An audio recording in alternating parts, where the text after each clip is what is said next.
All right, Mexico sends rug lord Caro Quintero and 28 others to the U.S. as officials meet with Trump team. I saw this list early today. Um, We'll get through the list. My first thought was, so what? Let's get it. FBI 10 most wanted fugitive, violent crimes in aid of racketeering, conspiracy to commit violent crimes in aid of racketeering, conspiracy to kidnap a federal agent, snatching an agent, felony unaliving of a federal agent, aiding and abetting accessories after the fact. This is all from the Kiki Camarena case. Mexico City AP. Mexico has sent rug lord Rafael Caro Quintero, who was behind the unaliving of a USA DEA agent in 1985, to the United States with 28 prisoners requested by the U.S. government. A Mexican government official and other sources said Thursday. All right. It comes as top Mexican officials are in Washington trying to head off the Trump administration's threat of imposing 25% tariffs on all Mexican imports starting Tuesday. I remember, they pushed it back, and doomsday is coming. Hit the like button, y'all. The official who requested anonymity because they were not authorized to discuss this case, which is the problem, because everybody is confirming stuff. Nobody knows where the confirmation's coming from. Everybody's calling everybody a liar, and the truth is nobody's telling the truth, right? The official who requested anonymity because they were not authorized to discuss the case confirmed Caro Quintero's removal. Another person familiar with Mexico's actions also confirmed the removal of the condition of anonymity because they were unable to discuss sensitive diplomatic negotiations. Okay. Mexico's Attorney General's office said in a statement that the 29 prisoners sent to the U.S. Thursday face charges related to rug trafficking, amongst other crimes. Also among those removed were two leaders of Los Zetas Cartel, Mexicans Miguel Treviño Morales and his brother Omar Treviño Morales, known as Z40 and Z42, the official confirmed. This is historical. This has really never happened in the history of Mexico, said Mike Vigil, former DEA chief of international operations. This is a huge celebratory thing for the Drug Enforcement Administration. Why? You ain't catching nobody. You know what I'm saying? It's a big thing. Somebody handed you some shit over. Whatever. Let's get it. That's how I feel. Shout out Fernando. All for show. Claudia gave Trump, what is that? Atole con el dedo? What's that mean? And Trump is happy because he will flaunt these individuals as if he made a power play. Absolutely. Absolutely. My joke today was that they raided the nursing home. They raided the nursing home and they cleared their prisons of anybody older than 69 years old or some shit like that. All right? But these guys celebrating, you didn't catch nothing. The removal of rug lords from Mexico coincided with the visit to Washington by Mexico's Foreign Minister Juan Ramon de la Fuente and other top economic and military officials who met with the U.S. Secretary of State Marco Rubio. The meeting was the latest in ongoing negotiations with the U.S. over trade and security relations, which have radically shifted since U.S. President Donald Trump took office. In exchange for delaying tariffs, Trump had insisted that Mexico crack down on cartels, illegal migration, and feriwap production. Despite significant dips in migration and overdoing it over the past year, the removals may indicate the negotiations are moving along as the tariff deadline approaches. Mexico's surprise handover of one of FBI's 10 most wanted fugitives was weeks in the making. Caro Quintero had walked free in 2013 after 28 years in prison when a court overturned his 40-year sentence for the 1985 snatching and unaliving of U.S. DEA agent Enrique Kiki Camarena. The brutal unaliving marked a low point in U.S. Mexico relations. Caro Quintero, the former leader of the Guadalajara cartel, has since returned to rug trafficking and unleashed bloody turf battles in the northern Mexico border state of Sonora until he was arrested by Mexican forces in 2022. In January, a nonprofit group representing the Camarena family sent a letter to the White House urging the Trump administration to renew long-standing U.S. requests for Mexico to extradite Caro Quintero, and according to a copy of the letter provided to the Associated Press by a person familiar with the family's outreach. His return to the U.S. would give the family much-needed closure and serve the best interests of justice, the letter states. Pressure increased after Trump threatened imposing stiff trade tariffs on Mexico and designated several Mexican cartels as foreign terrorist organizations, according to the person on the condition of anonymity to discuss the sensitive diplomacy that went into Caro Quintero's removal.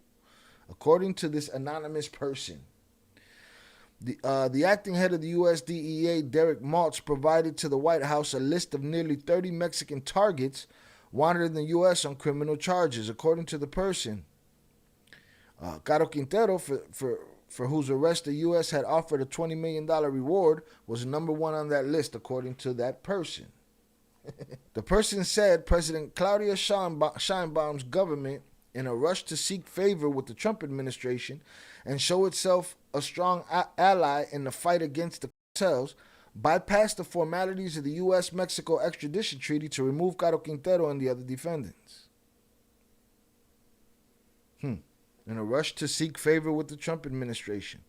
That means it could potentially allow prosecutors in the U.S. to try him for Camarena's unaliving, something not contemplated in the existing extradition request to face separate rug trafficking charges in Brooklyn in federal court.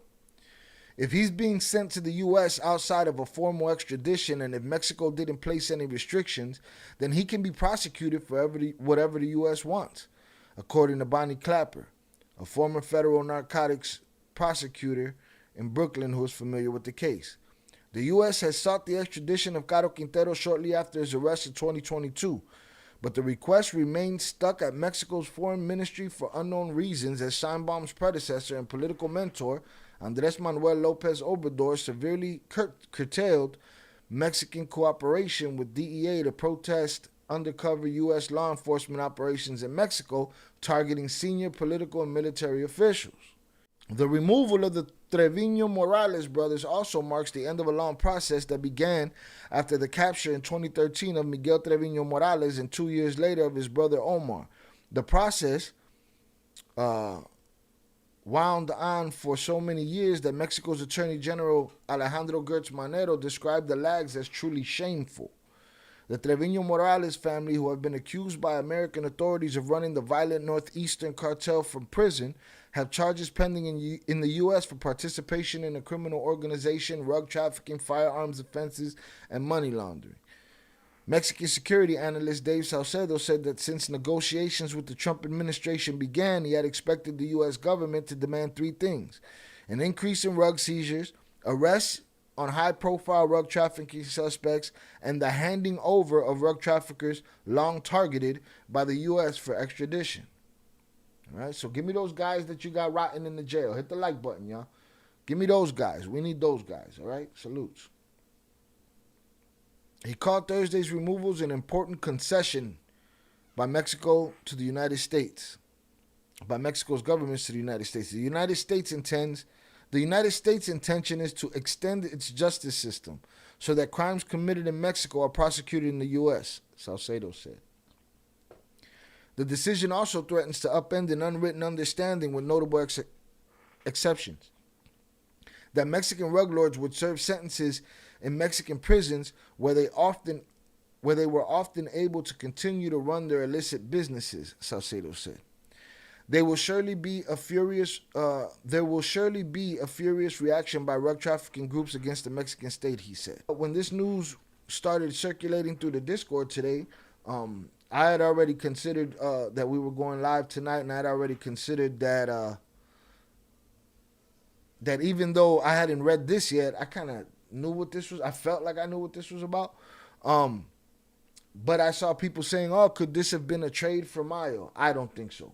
Personally, I don't think this could be a trade for Mayo. I think this is about the tariffs, and this is the same gesture as the gesture to send those troops to the border when they threatened her with the tariffs last time. This is just another way to placate the U.S. and like Fernando said, the U.S. could, parade these guys around and pretend they did something. Tariffs extensions expire, I believe, March 3rd. Yeah. What they say, Tuesday? Yeah, no, they gotta do something quick. All right, here's what we're gonna do. I need you to throw Caro Quintero and whatever we got left of the Zetas in the back, throw them in the bag, send them to the U.S. We gotta stop this shit right now. Mexico has extradited 29 high-profile rug traffickers to the United States, one of the most significant crackdowns in organized crime on organized crime in decades. Among them are Rafael Caro Quintero, co-founder of the Guadalajara Cartel, responsible for the 1985 unaliving of DEA agent Kiki Camarena. Vincent Carrillo Fuentes, leader of the Juarez Cartel, one of the most powerful and violent rug trafficking organizations in history. Miguel Angel and Omar Treviño Morales, former leaders of Los Zetas, notorious for their brutality and military-style operations. And if I'm not mistaken, those are the guys that those Zetas guys. Those were the guys that, you know, if they felt like it and there was a soldier there that they felt like, you know, they want to get his shit pushed in, they was gonna do that. Remember we had that conversation? Yeah, that's them. For years, many of these kingpins continued running operations from inside Mexican prisons, controlling rug routes, ordering executions, and laundering millions. Millions! Now they're being sent to face U.S. justice where there's no bribing guards, no escaping this, and no more calling the shots. This move will send shockwaves through cartel leadership in Mexico. Many in power now know they could be next. And the fear of extradition is real. The U.S. government has made it clear, no matter how powerful you think you are, there's no hiding from justice. I don't think anyone could have imagined that one day you would have some of the founders of the original Jalisco Cartel, the Federation, and the Sinaloa Cartel, Rafael Caro Quintero, El Chapo Guzman, El Mayo Zambada, Vicente Carrillo Fuentes, Alfredo Beltran Leiva, along with the founders of the Zetas Cartel, all sitting in U.S. federal prisons. In the criminal world, this is doomsday. President Donald Trump's administration has been exerting significant pressure. This extradition is a prime example of that pressure yielding results. The designation of several Mexican cartels as terrorist organizations and the threat of imposing tariffs on Mexican imports have underscored the U.S. government's committal to combating these criminal organizations. In response, Mexico has intensified its efforts, leading to these substantial extraditions. Well, you push some paper. You got some guys out the joint. You sent them over here. All right, we'll see. No country is obligated to extradite anyone. Sometimes refusing is just a matter of sovereignty, essentially saying we can handle our own affairs. Yeah, yeah. Or we don't want you to have our guy, bro. This is our guy. He's going to have us all turned into lunch meat if we don't handle our business. Hit the like button if you have yet to do so. Salutes. As someone who has lived this life, I know what these extraditions mean. This is a game changer. The power structure is shifting, and many in the underworld are watching closely. I'm grateful every day for the opportunity I had to change my life, and I'll keep using my story to help others understand the reality of this world. Jay Flores, what are your thoughts? Thanks for having me, Shai. It's funny. I see your post uh about everyone being old, right? They would pick people up at the hospital Yeah. at the fucking elderly homes and all that. Yes, nursing home. The nursing home hype going on. They raided the nursing home. They said, "All right, man, we caught a bunch of guys that you guys wanted. Here you go." Yeah, it does seem like that because I think it's like that for us because we want to tend to think that just because we don't really hear about them, like that's it. It's okay for the government to leave them alone. Like somebody like Carlos Quintero, I think he's what, like 80 years old right now, I believe. He's Something probably like done that. what he's done like over like 40 something years in prison. But the United States never forgets. I will tell you, I always hear, the comments saying, the cartel never forgets. Like, nah, they forget because most of them die off. But the government, that they'll hunt you forever. Them And motherfuckers don't forget. They leave. They they leave don't a forget. file aside for the next guy, a Yeah, dossier. they got a computer. They got a computer keeping an eye, like, you know, making sure you're gonna pay and suffer the consequences. But I really think that I truthfully I never could imagine that all of these big cartel bosses would all be in prison in the United States. I This is like a historical event, I think, and it's just gonna show, send a message to everyone that, you know what, the United States is gonna prosecute you and find you, and bring you, to prison. Before it was real easy. We would say, "Oh, we'll go to Mexico and we're good. You got money, you can pay people off," but it doesn't matter. Um, it's I really do believe that it's going to be a game changer. And what happens in Mexico and what's going to happen in the United States. One of the things I do want to share is, like, I want to start an online, like, list, Shy, for all those cartel members, like everyone who says they were cartel, and all those people who say they had cartel plugs. Like, go ahead, man, sign up and say you're a cartel member now. Let's see. Well, let's see. If you got the balls to do it. Right, right. Yeah, if you got Um, a nickel bag in the park from a Mexican guy, you know what I'm saying? That's your cartel connect. Go on, say it out loud right now. yeah, I moved the key, and now, I was plugged. I was part of the cartel, and I think that even, people in Mexico, what's going to happen is they're going to want to disassociate themselves from the word cartel or any of those organizations, Hmm. um, because, like, right now they're seeing it for their own eyes that the United States isn't playing, and the government of Mexico is not going to even, even consider, getting paid off. I know that many of those people who got extradited had all these, like, really, like, court, um, proceedings that were, like, basically, put on, thrown away, right? Shy, like, they didn't even consider them. They just said, fuck you and your rights, and Right, they put right. them on the plane. That's what Buddy just said. Buddy said in the chat, I forget who it was, said, dude still got lawyers on his case, and they threw all that shit away and sent him over here. Yeah. So do you You know think what? this is like breaking the ice, right? So breaking the ice in the sense of, all right, go ahead, send us these guys that been locked up, that you've been had in these dungeons, send them over here, right? But this is breaking the ice to kind of show, you see, the wheels are moving and we're now open to extradition. I think this is breaking the glacier of ice. You know what I mean? Mm. I think, like, they're feeling the pressure about themselves, and this will happen. Look, you're seeing the Mexican government feeling the pressure. You could imagine what the United States basically told them, and now they're basically trying to, do what everyone does when they're in the hot seat, right? And they're in Hmm. trouble, and cooperate. Yeah, It's like you talk want to give them fast and every, offer up shit. yeah, offer up shit. You want to give them all the stuff, all the things that you think are not gonna matter, except for the things that do matter. Mm. You'll save those for last, and this was, I guess, a sign of, good faith to Donald Trump, saying, "Look, we're gonna, cooperate with you guys, and here's the people that you guys have been wanting." And just to think about it, now, right now that it happened, it's almost stupid that they fight the United States for, decades on extraditing these people, because some of these people don't even have charges in Mexico. Shy, like, Mm. there's been people that they're like, they hold and they fight extradition, don't even have charges in Mexico. and and they'll, like, they'll let them sit there and try to fight extradition and see if they could, escape from prison or pay off a judge. Like a couple months Wait, ago. wait, wait. You're saying they're locked up in Mexico for crimes committed or for charges that are in the U.S.? Yeah, Mm. like, they do their time where they don't even have charges, and they still, fighting extradition in a Mexican prison. And like a couple months ago, I want to tell you, like 6, 7 months ago, um, one of the head of the Arellano Felix cartel, right? Who was after Javier, which was his nephew El Ingeniero. He was released, after serving 8 years. He was released, on supposedly home confinement.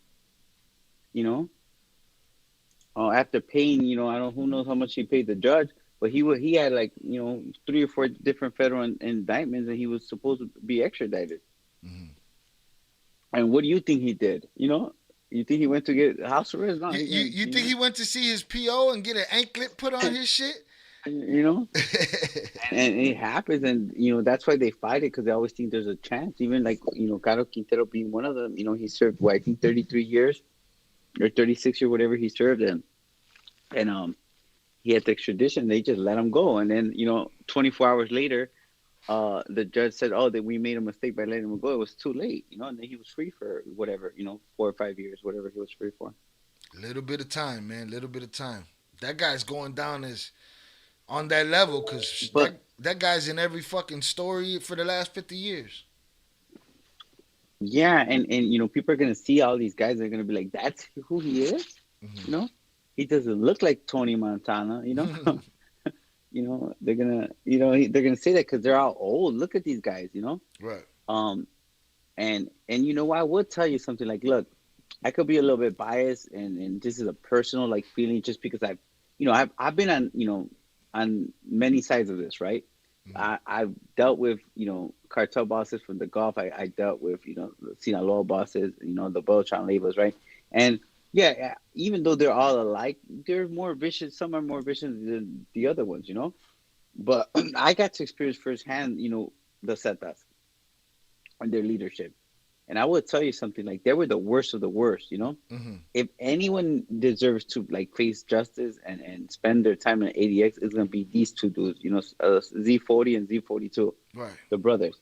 Like, they invented, what the violence and um the type of violence we're seeing today, with the chopping head off and all the stuff. They invented that. Mm-hmm. They were like the pioneers of doing that. They were just, they disregarded human life by any forms, and they're the ones that would kidnap families and started basically that stuff. And there's Because people that wear their jersey. Yeah, absolutely. And I'm gonna tell you something, like, a big shout out to Solo Dolo and those people who know, like, look, those stories I tell you about, like, that they would rape their own hitman, and chop their uh, uh, privates off and stuff like that. That was them. They're gay too. I don't know if they're gay by like, because that's what their preference, but I think they just like to do it just to say they could do it. They're like vicious. Like, they created that, and I don't even know how Mexico would even like even the corrupt officials would even put up with it now. I think a couple of years ago, I do know that they sent like the warden's family to get killed because he did something to him. So that's you got understanding the other side of it as well, like how they use their violence and power and influence, to corrupt some of these officials. And it's understandable, for the officials to sometimes, like, you know not want to deal with it, with the repercussions, right? But shit, they could also quit too, Mm-hmm. and and I think it's a big win, and like for the citizens of Mexico as well, and for the government and for all those prosecutors, like, man, just to give you an idea, okay? Look, bro, one person, they found out one person was cooperating from this little town. I think it was in Tamaulipas, maybe, you know, and the town, the little ranch was, probably had like 200-300 families there, right? Or 400, whatever, Mm-hmm. or a couple of thousand. Well, they went and burned the whole town down, like Yeah. literally every house, every person. They killed so many people. They basically like bulldozed the whole town. Okay, Mm-hmm. just because one person, cooperated against them or whatever. So this is the type of people that they are, and I think that I, for all those people who are going to be rooting for them, I would love to see people rooting for them. I would love to see that. Let me You ask know? you, what do you think of the notion? What do you think this is about? What do you think of the notion or the thought out there that this might be a trade for Mayo? Do you and second to that is, do you feel this has to do with these tariffs? That's what so I guess we're just like, we'll talk about it just because, we're doing this, but that's the most stupidest thing I've ever heard. Like, the trade, like this is like the NBA or something, like it's a game for real. And here's the issue. Like, when I talk about the United States, when I talk about the government, I'm talking about it from a firsthand, experience of understanding who they are. Man, they ain't trading shit for shit. They're the ones with the juice, they're the ones that, yeah, bro. Like, and I think that it's weird because, like, some of the people that we listen to, or some of the viewers, or and some even, um like the people that are around the BS, like they would really believe that. and they'll give the power to like a cartel boss. They'll give the power to Chapo, right? They'll give the power to Mayo, but then they won't respect the power of the United States government, in real world stuff, Mexico depends on the United States, and I also think that Mexico should be continue to cooperate, should continue to accept the help and insurance, right? Hopefully they're able to negotiate something for all the immigrants. Hopefully they were able to negotiate something for for the real hardworking people, for the people who are out, just wanting a better life. You see, I know people are gonna say, well, oh yeah, the U.S. depends on Mexico too. Like, what you don't understand is like uh, you know the saying goes, right. My brother used to love saying this saying all the time. Little money never told big money what to do. You know how that you understand that one, right? To chat, I know you'll get it, Shy, but it's like, bro, of course they need each other, but the United States is not gonna, be at the, mercy of a government that's being corrupt, and protecting criminals at the end of the day. It's like, it's like you're not gonna take no one's shit just because, especially when you don't have to. You rather, deal with not having letters, I guess. You get me? Like, come on, Um, but I think that my biggest question right now is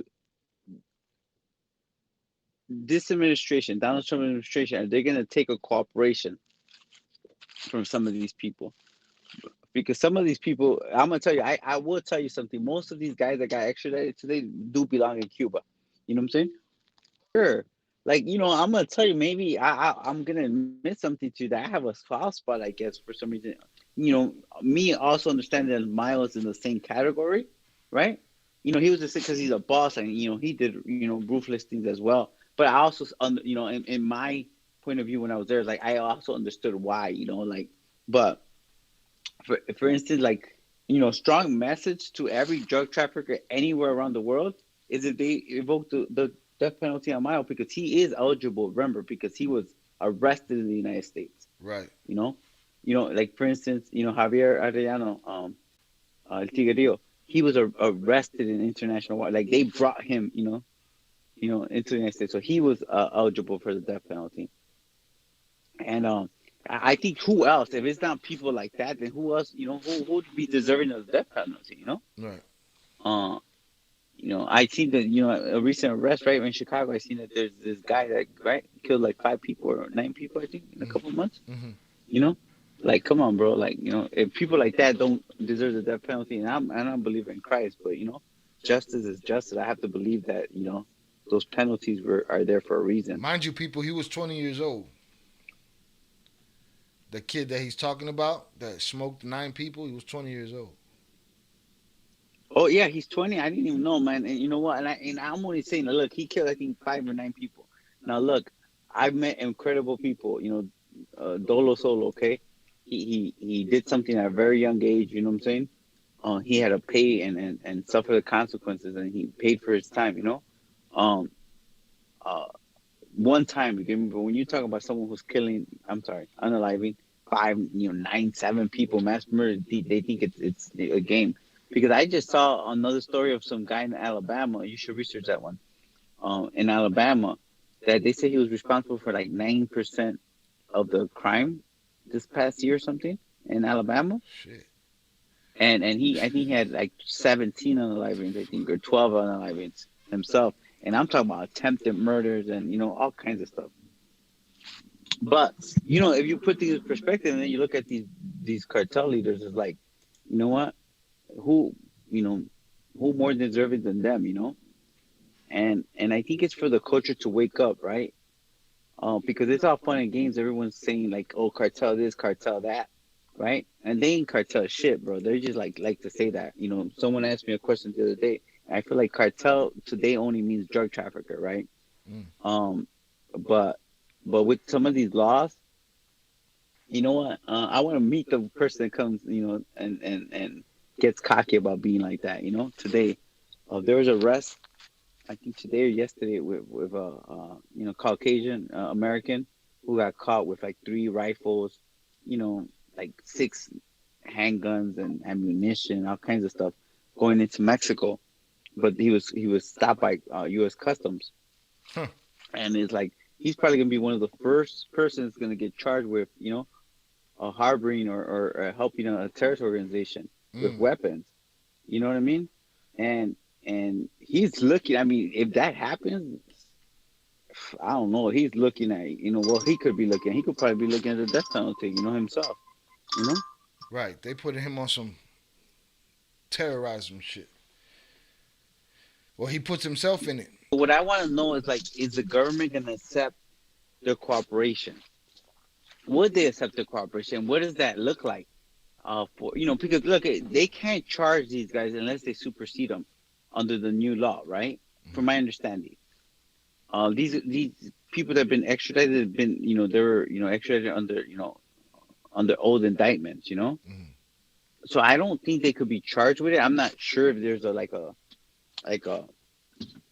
like there's a some type of legal thing that they could do to charge them with it. Mm-hmm. But I just like I would want to see if their cooperation would be accepted and what does that look like. Mm-hmm. But regardless, all these guys fit the profile that no matter what, they would have to do the ADX step down, even if they were to cooperate, because of their influence and power and who they are. Hold on. We got Rafael Caro Quintero in the chat. All right. Okay. He said, no tengo miedo que me manden a Estados Unidos. Se me antoja In and Out. All right. He wants an In and Out burger. Yeah, yeah. The last thing you're gonna be getting is In and Out. I'll tell you that much. Hey, I'm gonna tell you, man. It's not like, man. It's scary, bro. Like, even just dealing with, my wife not being here, man. Like, I see her and the hardships that she goes through. Just reminding me of, of no matter what, prison to prison, no matter what. Mm. But man, those prisons is no joke, and especially solitary confinement, like what they're gonna be kind of be put in.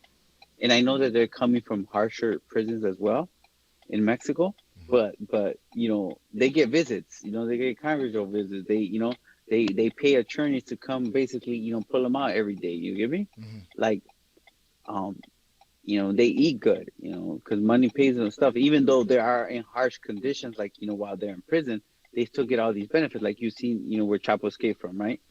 It was a terrible prison, but look at everything he was doing. Mm-hmm. He was having, his wife see him, come visit him, and 3 other women come visit him. Mm-hmm. He had a Congress lady come visit him, and lawyers, and you know his kids, and all that, like food, all that, helps you. You get me? Mm-hmm. And you ain't getting that, in these prisons. It's not gonna be like that special for them.